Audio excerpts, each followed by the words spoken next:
The first thing my new roommate ever said to me was my name. Not hello, not get out, not an explanation for why she had kept a photograph of me hidden beneath the false bottom of her suitcase. Just my name. Eden. The word came out rough, barely louder than breath, as if her voice had been locked away for years and I had somehow forced the door. Until that moment, I had believed Ireina Sutter could not speak. For 3 weeks, she had communicated through notes, text messages, raised eyebrows, and the kind of silence that made every room feel as though it had secrets in the walls. Then I found the photograph. It had been taken 5 years before we met. I was standing outside Bell Cross General Hospital in a blue coat and a paper visitor badge, smiling at someone beyond the frame. On the back, in Ireina's narrow handwriting, were 6 words. The woman who gave me tomorrow. I turned toward the studio door. Ireina stood there barefoot, one hand gripping the frame. Her face had gone white. The suitcase lay open between us. And the first thought I had was not that she had lied to me. It was that she had known exactly who I was before she ever agreed to let me move in. 3 weeks earlier, I had been carrying 2 suitcases, a dead houseplant, and the remains of my dignity up 4 flights of stairs when Ireina opened the apartment door and watched me fail. She did not offer to help. She did not smile. She looked at the broken strap on my larger suitcase, disappeared inside, and returned with a roll of black tape. Then she crouched, repaired the strap in 6 efficient turns, and pointed upstairs. I followed. At the time, I thought she was rude. By the end of the day, I understood that Ireina did not use words when a practical solution was available. The apartment occupied the top floor of an old printing warehouse, converted badly in the early 2000s. High windows, exposed pipes, uneven boards, and radiators that made sounds usually associated with maritime distress. It was also $600 cheaper than anything else in Belcross. That mattered because I had recently lost my job, my girlfriend, and the legal right to remain in the apartment we had shared, all within 9 days. My former employer called the dismissal organizational restructuring. My former girlfriend, Cass, called the breakup the honest end of a long misalignment. The landlord called the lease not my problem. I called my best friend, Poppy Niles, and asked whether her sofa still folded out. It does, she said. But my mother has moved in while her bathroom is renovated, and she sleepwalks aggressively. That was how I found Ireina's listing. Room available, quiet home, no smoking, no parties, no questions about the locked studio. I should have been concerned about the final sentence. Instead, I was concerned about the deposit. Ireina interviewed me at a cafe near the river. She was already seated when I arrived.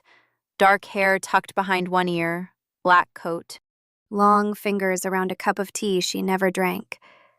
She looked somewhere between 30 and impossible to impress. I apologized for being late. She pushed a small notebook toward me. Traffic? Bus broke down. She wrote again. Work from home? Currently unemployed. One eyebrow rose. I can pay 3 months in advance. The eyebrow lowered. Music? Headphones. Visitors? Rare. Cooking? Only under supervision. A pause, then, do you talk in your sleep? I have been told I negotiate. For the first time, something almost like amusement moved across her face. Not a smile, the possibility of one. She wrote, "Move in Saturday." That should have felt too easy, but desperate women often mistake relief for trust. Before I continue, if you enjoy stories like this and want extended, bolder versions while supporting the channel, you can find the Patreon details in the description. The first week was mostly silence. Ireina left for her ceramic studio at 8 each morning and returned after 7, smelling faintly of clay, rain, and the citrus soap she kept beside the kitchen sink. I searched her name on my first night, not because I was suspicious, because anyone who writes no questions about the locked studio is asking to be searched online by a recently unemployed editor with broadband. Her work was beautiful. Large porcelain forms split open and repaired with dark metal seams, bowls that looked collapsed from one angle and impossibly balanced from another, figures without mouths holding tiny houses against their chests. One review called her work an argument between damage and use. I read that sentence 3 times. It felt like a description of the woman herself. At home, Ireina communicated through a whiteboard on the refrigerator. Buy milk. Plumber Tuesday. Your plant is dead. I wrote beneath the last message, she is resting. The next morning, Ireina had added, she is brown. I named the plant Judith out of spite. By the second week, I knew Ireina's routines. Tea at 6:30, windows open even when it rained, no overhead lights after dark. Every plate washed immediately.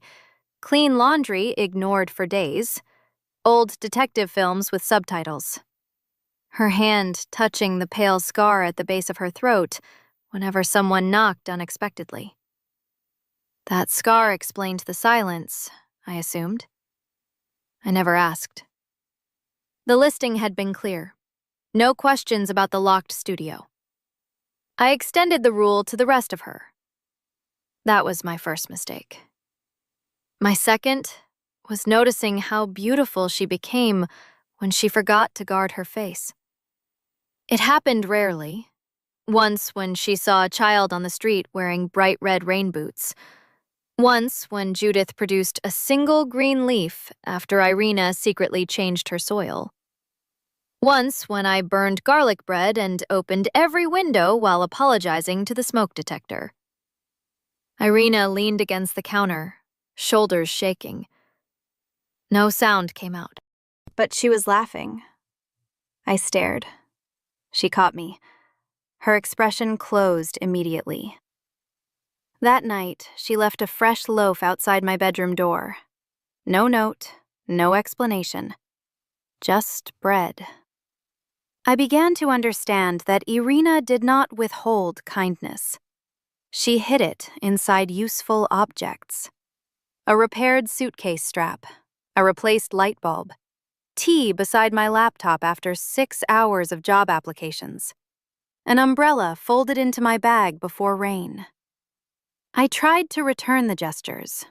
I edited the artist statement for her upcoming exhibition. I reorganized the kitchen drawer that had been waging war against cutlery. I replaced the harsh hallway bulb with warmer light. The following morning, I found one word on the refrigerator. Better. I kept the note. Not on the refrigerator, in my wallet. That should have warned me too. Poppy visited on the 12th day carrying noodles and the kind of concern best friends disguise as food. Ireina was glazing small ceramic tiles at the kitchen table. She looked up when Poppy entered. Poppy stopped, then slowly turned toward me. Her face said everything her mouth had not yet been given permission to say. I ignored it. "This is Poppy," I said. "She believes boundaries are a government conspiracy." Ireina wiped her hands and nodded politely. Poppy smiled too brightly. "Hi. Eden forgot to mention you look like a woman who owns a vineyard and refuses interviews." Ireina looked at me. "She thinks compliments should be structurally confusing," I explained. Ireina wrote in her notebook and turned it toward Poppy. "I do not own a vineyard." Poppy read it, then noticed the scar at Irena's throat. Her expression softened. "I talk enough for most buildings," she said. "We will balance." Irena's mouth curved. There it was again, the almost smile. Poppy saw me see it. Of course she did. Later, while Ireina showered, Poppy cornered me beside the refrigerator. You are attracted to your silent roommate. I am not. You used the phrase silent roommate like it was a perfume advertisement. She is just my roommate. You kept her note. I froze. Poppy pointed to my open wallet on the counter. The corner of better was visible beside my bank card. That proves nothing. It proves you are one shared blanket away from emotional incompetence. I was dumped 17 days ago. Cass emotionally left you last winter.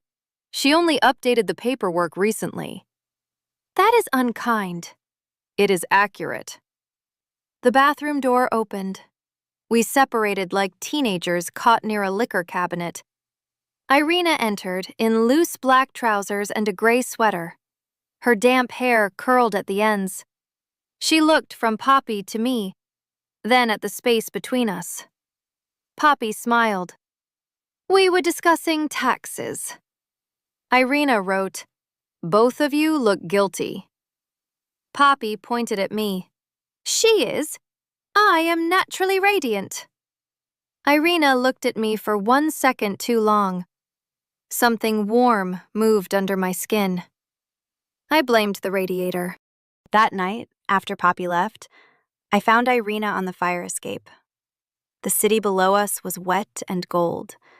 She sat on the top step with 2 mugs of tea. When she saw me, she lifted one. I sat beside her. For several minutes, neither of us communicated. It was not awkward. That was new. Cass had filled silence as if it were a leak. Ireina allowed it to remain a room. Eventually, she typed on her phone and handed it to me. Your friend thinks I am dangerous. I typed beneath it. She thinks anyone with good bone structure is dangerous. Ireina took the phone. Do you? I looked at her. The city reflected faintly in her dark eyes. Think you are dangerous? She nodded. I could have joked. Instead, I said, I think you pay attention. Her expression changed. People who pay attention can be dangerous. She typed, and useful. Sometimes those are the same thing. She studied me in the quiet. Then she turned the screen toward me.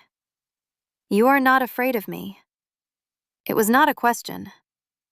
I considered the scar, the locked studio, the listing, the life I knew only through objects and reviews. No, I said. Ireina looked down at her tea. For some reason, the answer seemed to hurt her. The next morning, she avoided me. Not dramatically. Ireina did almost nothing dramatically. She left before tea, returned after I went to bed.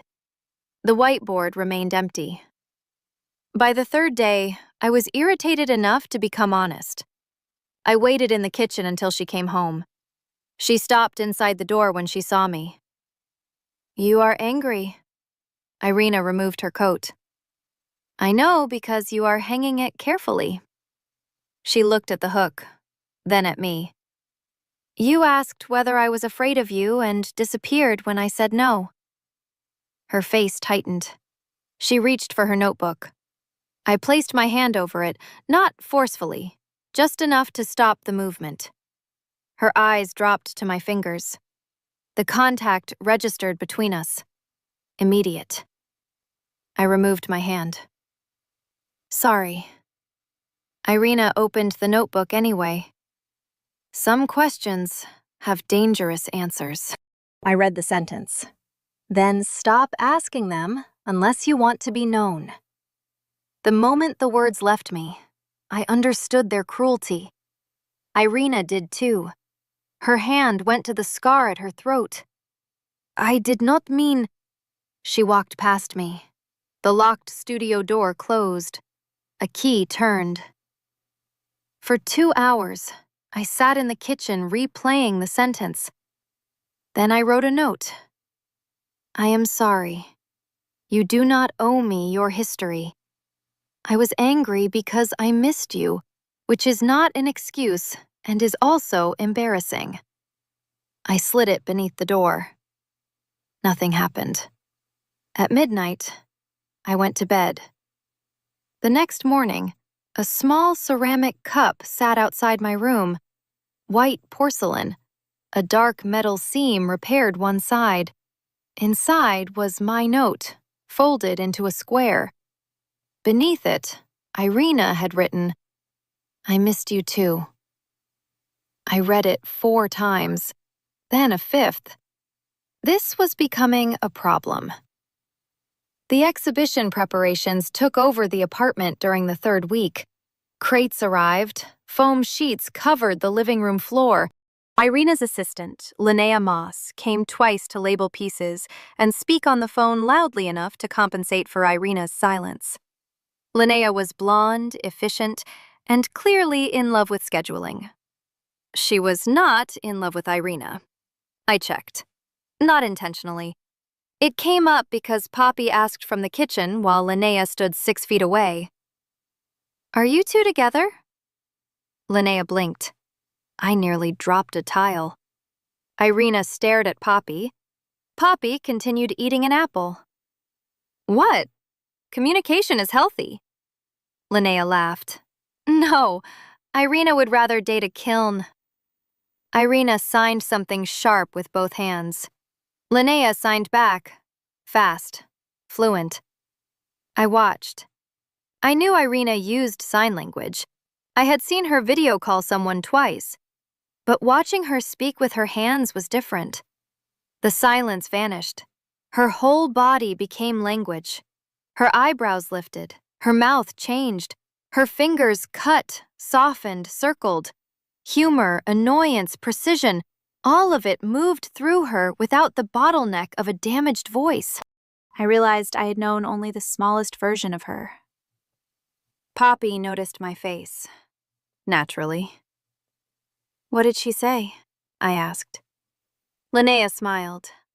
That she has better taste than a kiln. Ireina looked directly at me. Heat climbed my neck. Poppy took another bite of apple as if attending premium theater. After they left, I found a beginner's sign language course online. I told myself it was practical. Communication mattered. Roommates should understand one another. This explanation remained convincing until I spent 40 minutes learning how to sign beautiful and then closed the video in horror. The next evening, Ireina found me practicing kitchen vocabulary beside the sink. I froze with one hand shaped incorrectly near my chin. Her eyes widened. This is not what it looks like, I said. One eyebrow rose. It may be exactly what it looks like. Ireina entered slowly.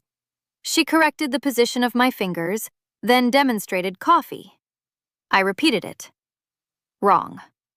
She stepped closer. Her hand covered mine. Warm, long-fingered, careful. She adjusted my wrist. The apartment became unnaturally quiet. I looked up. She was already looking at me. No smile. No distance. Just attention. I signed, badly. Thank you. Ireina's expression softened. Then she signed something I did not know. What does that mean? She typed, You learn quickly. I signed, Liar. She laughed without sound. That became our first lesson. Then another. Every night for a week, 20 minutes after dinner. I learned tea, work, tired, rain, stubborn, annoying. Ireina taught me paper because of my old editing job. I taught her several rude gestures Poppy claimed were culturally important. Ireina pretended disapproval and remembered every one.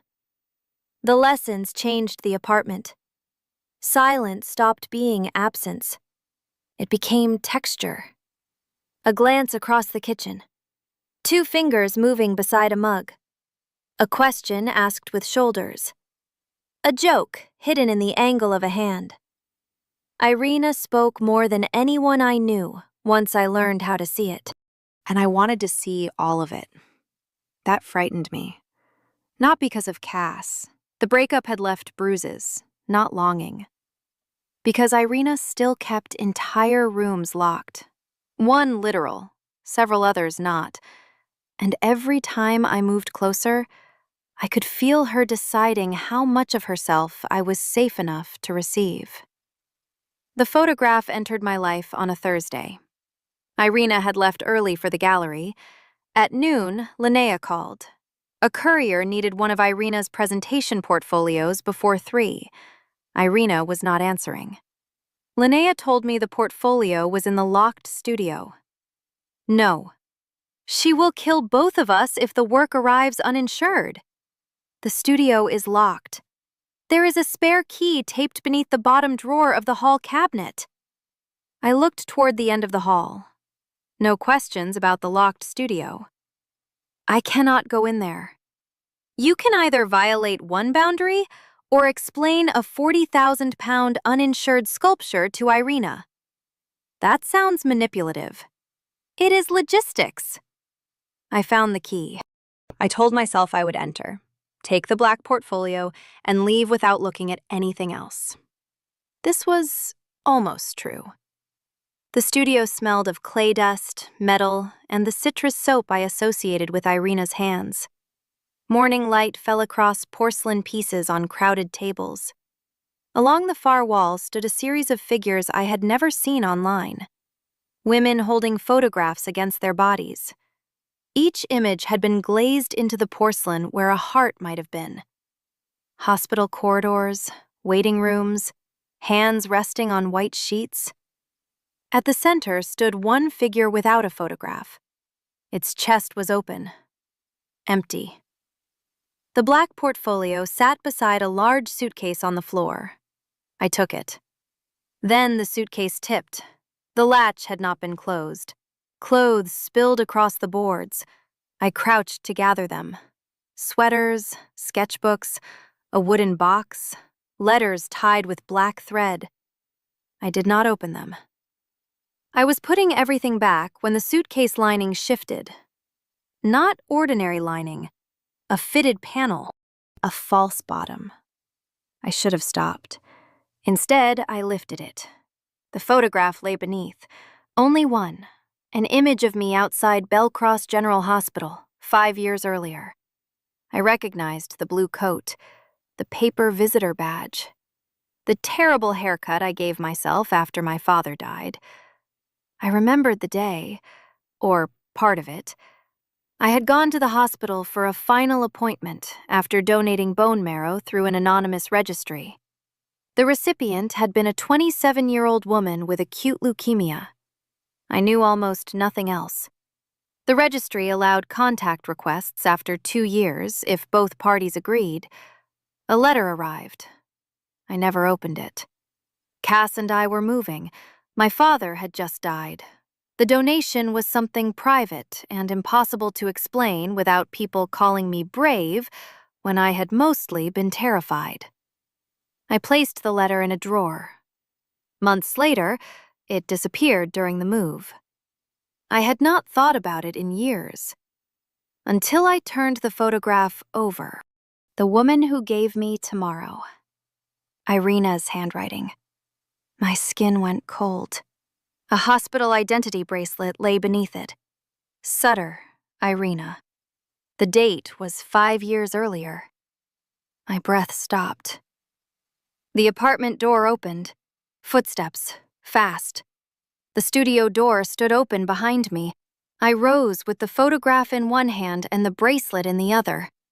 Ireina appeared in the doorway. She saw the suitcase, the false panel, the photograph. Her face went white. For 1 second, neither of us moved. Then I said, "You knew who I was." Ireina's hand went to her throat. "You knew before I moved in."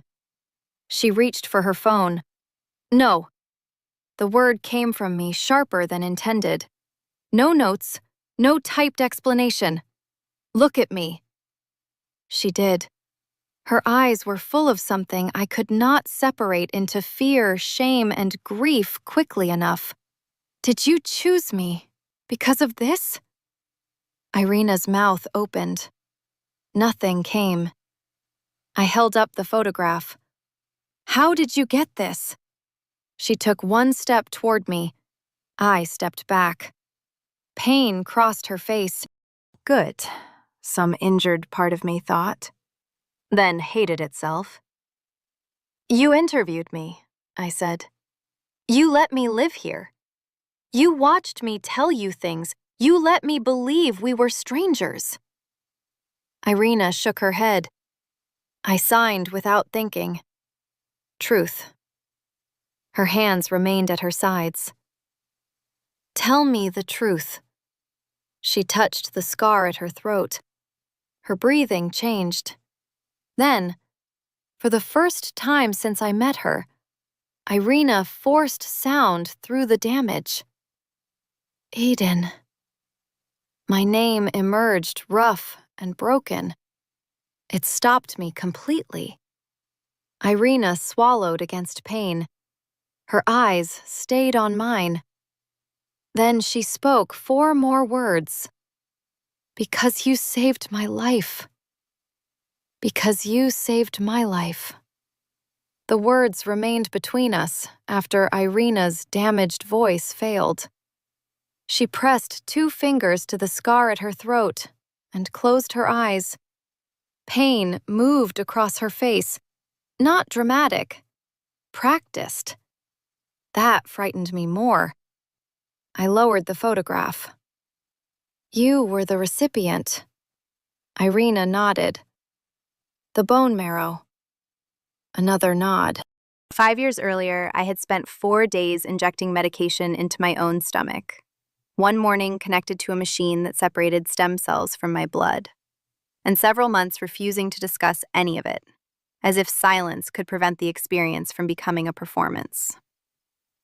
Somewhere, an anonymous woman with leukemia had received those cells. I had imagined her in fragments. A hospital bracelet, a warm blanket, a face I deliberately never invented. I had never imagined I would learn her tea order, or keep one of her notes in my wallet, or know the exact expression she made when I confused the signs for coffee and cup. You should sit, I said. Ireina shook her head. I am not asking because you look fragile. I am asking because you just forced 5 words through a throat that clearly hates them. She sat on the low workbench. I remained beside the open suitcase. Distance felt necessary. It also felt cruel. Ireina reached for her phone. This time I let her. She typed slowly. The transplant worked. 8 months later, I developed a severe infection. I needed an emergency tracheostomy. There was nerve damage. Speaking is possible, but painful and unreliable. I read the message twice, then looked at the mouth I had spent weeks pretending not to notice. You do not owe me spoken words. Her eyes lifted. The relief in them arrived so quickly it hurt. I continued before relief could become forgiveness. But you did owe me the truth before I moved into your home. The relief disappeared. Ireina nodded. No defense, no attempt to make gratitude sound like innocence. She opened the wooden box from the suitcase and held it out. Inside were several folded letters, printed emails, and one unopened envelope bearing my old address. My name was written across it, Eden Marlowe. I recognized the street immediately, the apartment I had shared with Cass. The postmark was 3 years old. You wrote to me. Ireina signed yes. I unfolded the first copy. The letter was short. She thanked me without calling me heroic. She described returning to the studio after illness and making one small, terrible bowl because her hands had forgotten confidence. She said she did not expect an answer, only that, If I ever wondered whether the donation had become a life, it had. At the bottom was her email address. I had never seen the letter. Beneath it lay a printed email. From Cassandra Vale to Ireina Sutter. My stomach tightened. Cass had used her full name only when she wanted a message to sound official. The email read, Eden received your letter. She appreciates your gratitude, but does not want direct contact. She donated because it was the right thing to do, not because she wants an ongoing emotional obligation. Please respect that. Attached was the photograph now in my hand. Me outside the hospital. Blue coat, visitor badge, smiling toward Cass, who had taken it. I looked at Ireina. She answered for me. Ireina typed. I believed her. Why did she send the photograph? Another message. I had asked the registry whether I could know what you looked like. They said identity exchange required mutual consent. Cass said you agreed to one photograph but nothing else. The studio floor seemed to shift. Cass had not merely hidden a letter. She had manufactured my refusal. Not to protect privacy, to control a door I never knew existed. I sat on the edge of the second workbench because anger had suddenly made standing inefficient. Ireina watched me, carefully. I said, When did you recognize me? At the cafe. The answer appeared immediately. You saw my application and knew. Ireina nodded. Why interview me?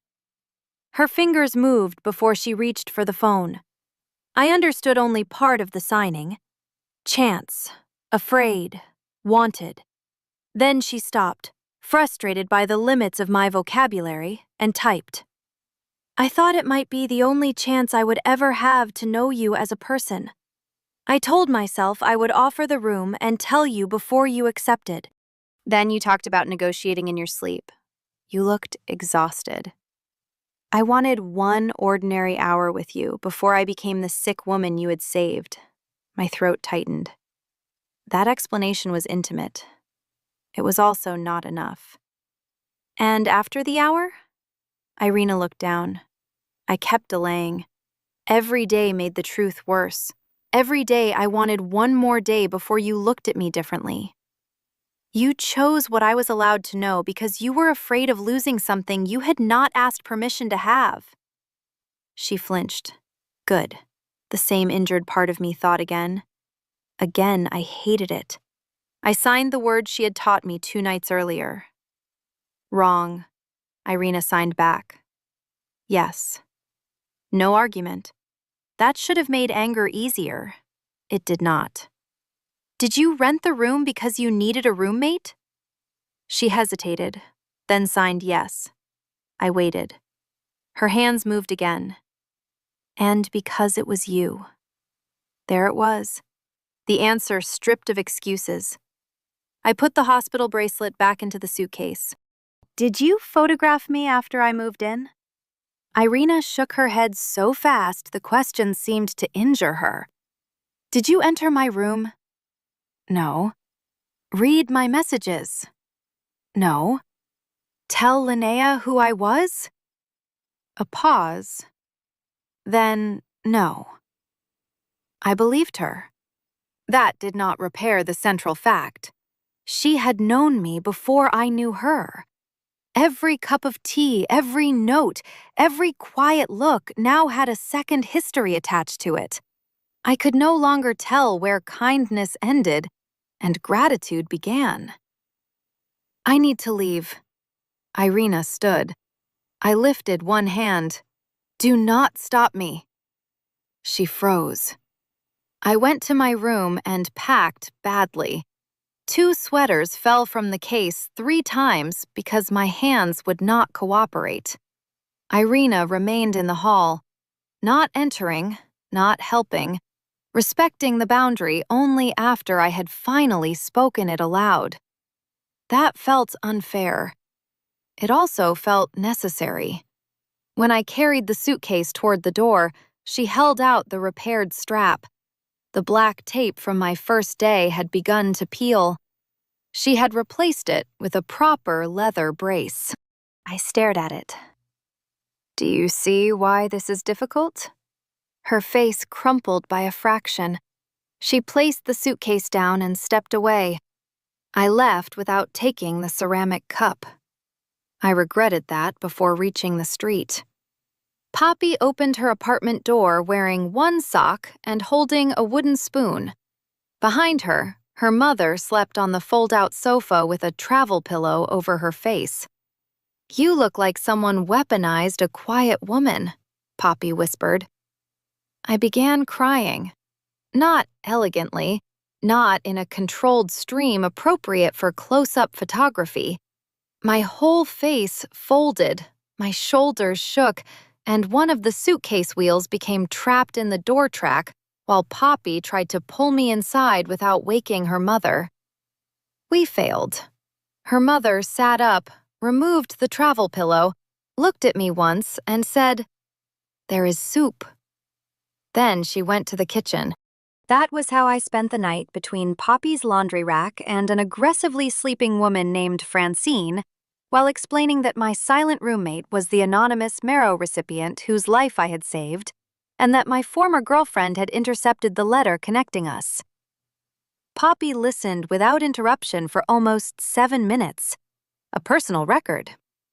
When I finished, she said, "I am going to need separate categories for the crimes. No one committed a crime. Cass opened your mail. Possibly a crime. Ireina selected you as a roommate under false emotional pretenses. Not a legal category. It should be. She did need a roommate. Fine. Ethical haunting." I covered my face. Poppy sat beside me on the floor. "Are you frightened of her?" "No." "Do you think she would hurt you?" "No." "Do you think she wanted to use you?" I lowered my hands. "I do not know." "That is not the same as yes." "I know." "Do you want me to tell you she is romantic and damaged, and therefore allowed to behave like a beautifully lit criminal?" "No." "Good, because she was wrong." The clean certainty helped. Then Poppy added, "Cass was also wrong." Anger returned, sharper now. I called Cass the next morning. She answered on the 4th ring. "Eden?" "I found Irena's letter." Silence. Not confusion, recognition. That told me everything before she spoke. "Where are you?" she asked. "Do not make this about whether I am safe." "I was going to suggest we speak in person." "You had 3 years to speak in person." Cass exhaled. "I know." We met at a cafe near her office because neutral ground makes betrayal look administratively manageable. Cass arrived in the navy coat I had bought her for our 5th anniversary. I disliked that immediately. She sat opposite me and wrapped both hands around a coffee she did not drink. "You opened my mail," I said. "Yes." "Why?" "The letter arrived while you were dealing with your father's estate. You were barely sleeping. You had started missing work. So you decided I could not read an envelope. I read the first line because I thought it was another medical bill. My name was handwritten." "I know." "Then you contacted Ireina." Cass looked down. "Yes." "You told her I wanted no relationship." "I thought that was what you would want." "You sent her my photograph." "She asked what you looked like. I thought one picture would give her closure." The word nearly made me laugh. Closure from a woman who had no idea the door existed. Cass flinched. Good. I was becoming tired of feeling guilty for causing pain with accurate sentences. "I was afraid," she said. "Of what?" That she would need you. The answer came too fast to be invented. Cass continued, "You had just spent a year caring for your father. Before that, it was your aunt. At work, everyone brought you the impossible projects because you never said no. You donated marrow to a stranger and then acted as if it were nothing because you could not tolerate anyone seeing how terrified you had been. That does not explain deciding for me." "No." Her eyes filled. "I thought if she entered your life, you would turn gratitude into responsibility. I thought you would feel obligated to be whatever she needed." "And what did you feel obligated to be?" Cass looked at me. "Your gatekeeper." There it was. Not love, a role. One she had mistaken for intimacy until there was no room left for me inside it. "You said our relationship ended because we were misaligned." We were. "You mean I stopped allowing you to edit me?" Cass closed her eyes. When she opened them, she looked older than she had at the breakup. "I am sorry." I believed her. Belief did not produce forgiveness. "I want every letter, email, and record you kept." "I have them." "Of course you do. I will send them today." "And after that, do not contact Ireina." Cass nodded. "Do you love her?" The question irritated me because it was both intrusive and impossible. "I have known her 3 weeks." That was not my question. "No," I said. "It was another attempt to decide what story I am in." I stood. Cass did not stop me. Outside, rain had begun. I opened my bag and found an umbrella folded inside. Black, compact. The one Ireina had placed there before the weather turned 2 weeks earlier. I nearly left it in a public bin. Instead, I opened it. Boundaries, I was learning, do not require pretending kindness never happened. For 6 days, I stayed with Poppy. Ireina sent 3 messages. The first was practical. "I transferred your full rent and deposit back. The apartment remains available to you through the end of the month. I will stay in the studio building if you want to return without me there." The second arrived after Cass forwarded the correspondence. "I am sorry you had to learn 2 betrayals at once." The third came the morning of her exhibition. "I have removed your photograph from the work. It was never displayed publicly, but it should not have been inside the sculpture without your permission. Linnea will return it whenever you choose. No pleading, no explanation disguised as urgency, no request that I attend." The restraint hurt. That did not mean it was manipulative. Poppy read the messages over my shoulder because privacy remained, for her, a theoretical concept. "She is behaving correctly now," she said. "Yes." "Annoying." "Extremely." "Are you going to the exhibition?" "No." Poppy waited. I looked at her. She waited harder. "I edited the artist statement," I said. "Of course." "The installation matters to her." "Yes." "I do not want my anger to become a punishment." "That is emotionally mature and, therefore, suspicious." "I am not going." Poppy nodded. At 7:15, I changed my clothes. At 7:40, I stood outside the Ravelin Gallery wishing I had chosen cowardice. The exhibition was called The Rooms We Carry. White porcelain figures filled the darkened space, each holding a small illuminated room against her chest. Hospital waiting rooms, childhood kitchens, temporary bedrooms, studios. One figure held an empty frame. No photograph, no replacement image. Only clear glass. Visitors moved around it slowly. A card beside the work read, "Tomorrow, revised." Porcelain, steel, glass. A life received is not a debt owed. A person is not the event that saved you. I stood in front of the sentence until the room blurred. Ireina was across the gallery, speaking with her hands to a small group while Linnea interpreted. She wore a black suit without a collar. Her hair was pulled back. The scar at her throat remained visible. She looked composed. Then she saw me. Her hands stopped. The group turned. Linnea followed her gaze and found me.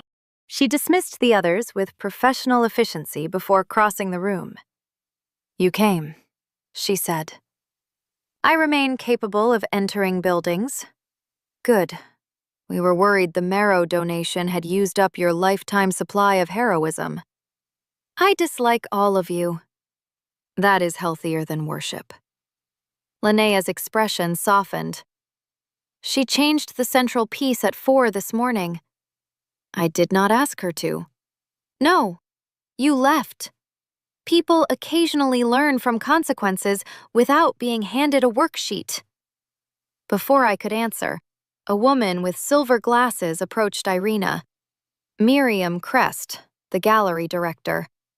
I recognized her from the website. She spoke quickly, gesturing toward a photographer near the entrance. Irena's face closed. Miriam pointed toward me. My stomach tightened. Linnea swore. "What?"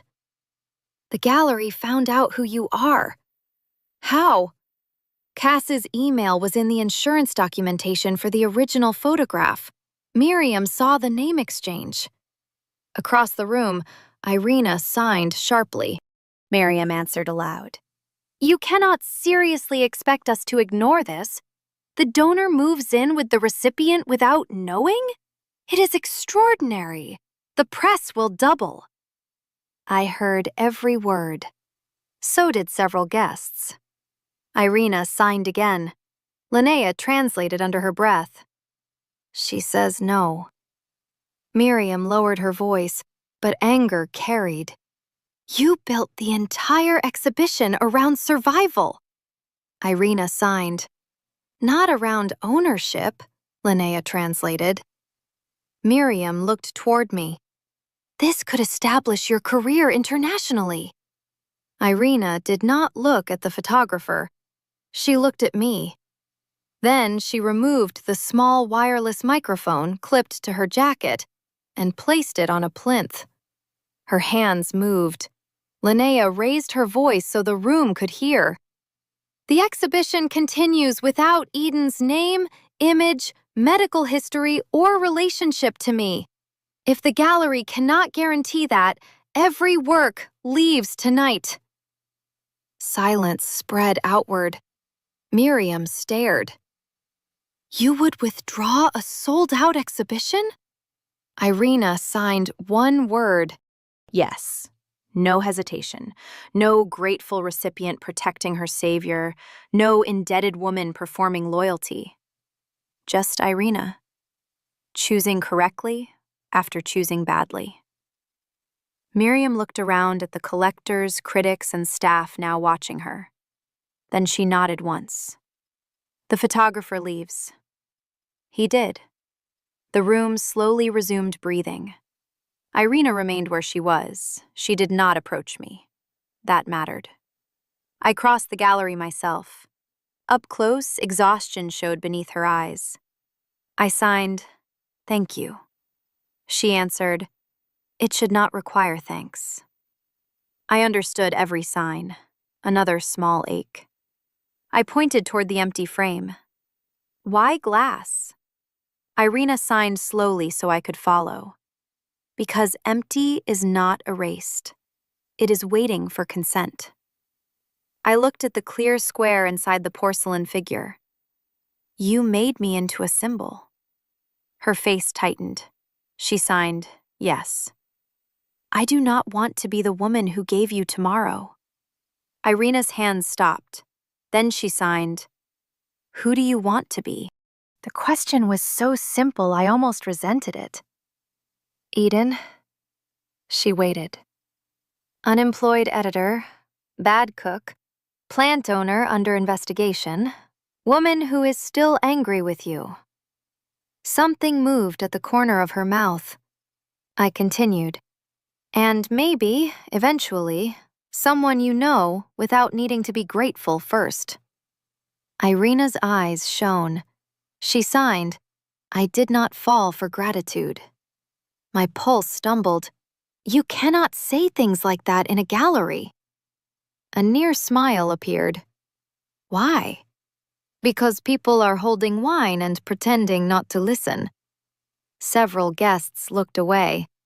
Irena's hands moved again. I fell for the woman who argues with appliances, who apologizes on paper, who learned my language without asking for praise, who names dead plants and refuses to admit they are dead. Judith has a leaf. One leaf. It is a committed leaf. Ireina looked down, shoulders moving with silent laughter. The sight of it hurt in an entirely different way. Then she signed, I also fell for you before I had earned the right to ask. There it was. No request for absolution. No romance used as evidence. Only truth. I am not ready to move back. Ireina nodded. I am not ready to trust that every kindness from you belongs to the present instead of the hospital. Another nod. Pain passed through her face, but she did not hide from it. I want to know you, I said, but not as your donor. Ireina signed, Then let me meet you again. The exhibition closed at 10. I helped Linnea stack unused programs, while Miriam avoided eye contact and pretended crisis management had been part of the evening's concept. Ireina remained with collectors until the last one left. When she finally approached, she held out the photograph. Not in a frame, not protected in glass, just the print. I took it. On the back, beneath, "The woman who gave me tomorrow," she had drawn a single line through the words. Below them she had written, Eden, before I knew her. I looked up. That is better. Ireina signed, still incomplete. Yes. We walked home separately. That was also correct. Over the next month, we began again. Not from the cafe interview. From the truth. We met in public places at first. Tea near the river, a Sunday market, the museum courtyard, where Ireina spent 12 minutes staring at a medieval bowl and signed that the handle had been repaired badly. I applied for editing work. She prepared commissions. We did not discuss the transplant unless one of us chose to. We discussed everything else. I learned that she hated pears, but loved pear-shaped objects. She learned that I read the final page of mystery novels first when anxious. I learned that her silence had existed before the injury in smaller forms. Childhood in a house where her father answered every question for her had taught her to disappear from conversations long before her voice became painful. She learned that I had stayed with Cass partly because being managed had felt like relief after years of caring for my father. Neither discovery made us noble. They made us legible. Cass sent the remaining letters and a written apology. I placed both in a box. Not destroyed, not forgiven. Mine to decide later. Poppy's mother's bathroom renovation ended, which removed the only socially acceptable reason for 3 adult women to share a 1-bedroom apartment. I found a short-term room above a bakery. The rent was too high. The smell at dawn was almost worth it. Then Ireina came to see me. She stood on the bakery stairs holding a folder. No contracts hidden in suitcases? I asked. She signed. 1 contract. Visible. Inside was a new roommate agreement. Equal rent, separate rooms, no access to private spaces without direct permission, No use of personal images, writing, or history in artwork without written consent. A clause stating that either roommate could end the arrangement with 30 days' notice and no emotional retaliation. At the bottom, in Ireina's handwriting, romantic interest does not create housing obligation. I read it twice. You made this with a lawyer, Linnea's sister. Of course Linnea has a lawyer. Everyone should have one, Linnea. I looked toward the narrow room behind me. The bakery mixer began operating below, shaking the floor. You want me to move back? Ireina nodded. As a roommate? She hesitated, then signed, as Eden. Everything else must be asked separately. That was the right answer. I moved back the following Saturday. Poppy inspected the agreement, the locks, the studio door, and Ireina's face. Then she said, "If either of you becomes poetic instead of communicative, I will return with charts." Ireina signed something. Poppy looked at me. What did she say? That she fears charts. Good. For 2 weeks, we lived together without touching. This was less peaceful than it sounds. At breakfast, Ireina's sleeve brushed my wrist, and both of us forgot the sign for milk. During detective films, we sat at opposite ends of the sofa, with enough empty space between us to rent separately. Every night, we said goodnight in sign.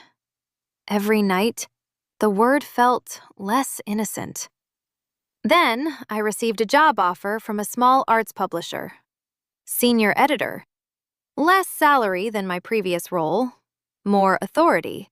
Work I actually wanted. The email arrived at 6 in the morning. I shouted. Ireina ran from her room, holding a ceramic lamp like a weapon. I got the job. She lowered the lamp. Then her whole face opened. No guardedness, no almost. Joy. She crossed the kitchen in 3 steps and stopped an inch before touching me. Permission in the pause. I said, "You may hug me." Her arms came around me, firm, warm, careful for only the first second. I held her tighter. The hug lasted long enough to stop being congratulatory, long enough for my cheek to settle against her hair, long enough for both of us to notice. When we separated, her hands remained at my waist. Mine rested on her shoulders. The apartment was quiet. Not empty. Never empty with her. I signed, "May I kiss you?" Ireina went completely still. Then she signed, "Why?" The question surprised me. "Because I want to." She waited. I understood. "Not because you survived." "No." "Not because you are grateful." "No." "Not because you are afraid I will leave." I looked at her. Some fear, not the reason. Her eyes softened. She signed, "Ask again." I took one breath. "May I kiss you, Ireina?" Yes. I kissed her in the kitchen, beside a bowl of pears she refused to eat. Nothing cinematic happened. No rain struck the windows. No music rose from an apartment below. Her mouth was warm. Careful. Then less careful when I touched the back of her neck and she realized I was not going to break from the truth of wanting her. She made no sound. She did not need to. Her hands spoke against my waist, my shoulder, the line of my jaw. When we separated, I was smiling too widely to preserve dignity. Ireina signed, "You are bad at this." I stared. "You cannot insult a woman after her first kiss with you." "It was not your first kiss." "With you." Still bad. I kissed her again to improve my score. We did not become easy after that. We became deliberate. There is a difference. Ireina sometimes offered help before asking whether I wanted it. I sometimes treated any attention to my needs as an attempt to control me. We learned to stop, ask, answer, try again. She never used her voice for proof of love. Sometimes weeks passed without hearing it. Sometimes she spoke one rough word when signing did not feel sufficient. My name, stay, tea. Once, after I cut my finger while cooking, an extremely painful version of idiot. I learned enough sign to argue fluently. Poppy said this was the clearest evidence of commitment she had ever witnessed. 3 months after the exhibition, Ireina reopened the locked studio to me. Not because I asked, because she invited me. The women holding photographs still lined the wall. The central figure with the clear frame stood near the window. "Are you finishing it?" I asked. Ireina signed. "Only if you want to be part of it." What would that mean? A new photograph, chosen together, not about the hospital. I considered the empty glass. Then I shook my head. Not yet. Ireina nodded and moved to cover the sculpture. I stopped her. It can stay empty. She looked at me. Waiting is also a complete thing. Her expression softened. She left it uncovered. In spring, the rooms we carry traveled to Copenhagen. Ireina asked me to go. I said yes only after confirming I was invited as her girlfriend and not as medical context. She signed, girlfriend, editor, critic of handles. Good. The gallery there requested a public conversation about the work. Ireina agreed on the condition that the interviewer ask no questions about the transplant or donor identity. The interviewer tried anyway. "Your work is clearly shaped by receiving a second chance," she said before a room of 200 people. "Can you tell us about the person who gave it to you?" Ireina sat beneath the stage lights. I sat in the front row. Once, that question would have frozen her. Now she lifted her hands. The interpreter spoke. "No person gives another person a future. Medicine, chance, labor, fear, and generosity created the conditions in which I survived.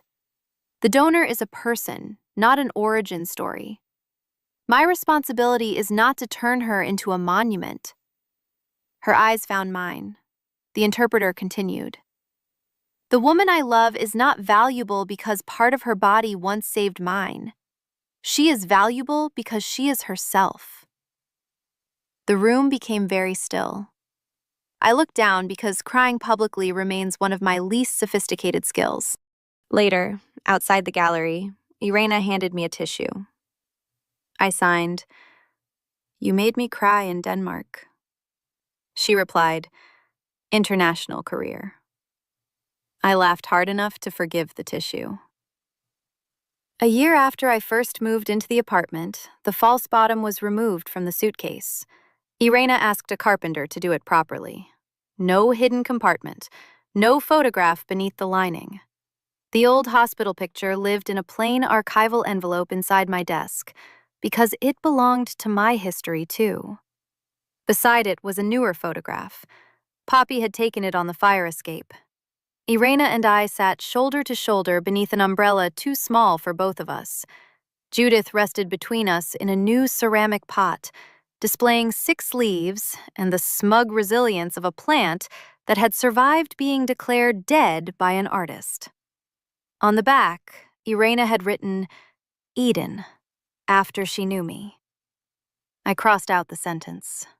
She watched me. Then I wrote beneath it, "Ireina and Eden, late for dinner." Ireina looked offended. "We were late." She signed, "Poppy gave the wrong time." Poppy lies about time because she considers punctuality oppressive.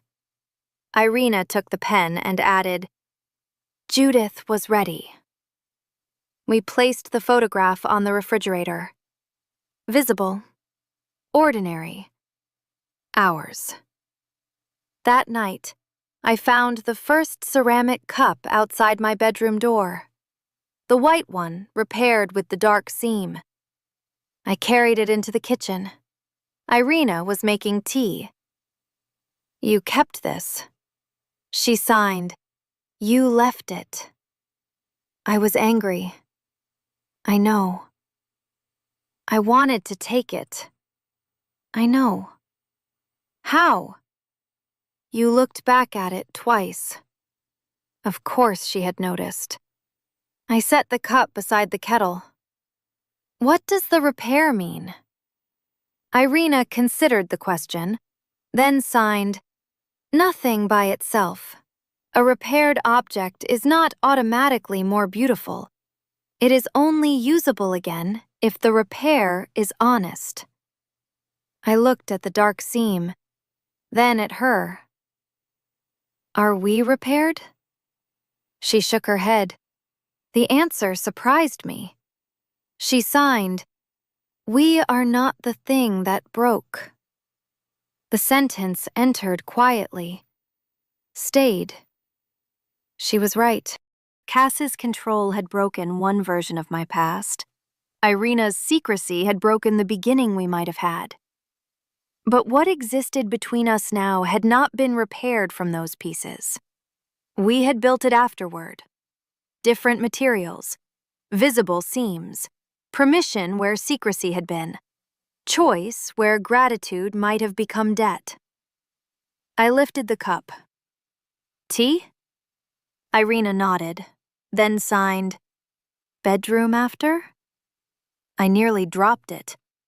You cannot ask that while discussing emotional craftsmanship. Why? It ruins the tone. Her smile appeared slowly, no longer rare, still devastating. I signed, "Yes." She kissed my forehead before filling the kettle. A small, useful kindness, not hidden this time. And I understood at last why the photograph in her suitcase had frightened me more than any stranger's obsession could have. It had reduced me to the most important thing I had once done for her. Love required the opposite, not the woman who gave her tomorrow, not the patient who received it. Eden, Ireina. Two women who had met under the wrong truth, learned each other in silence and chosen, without debt, without worship, and without anyone answering for them, to stay.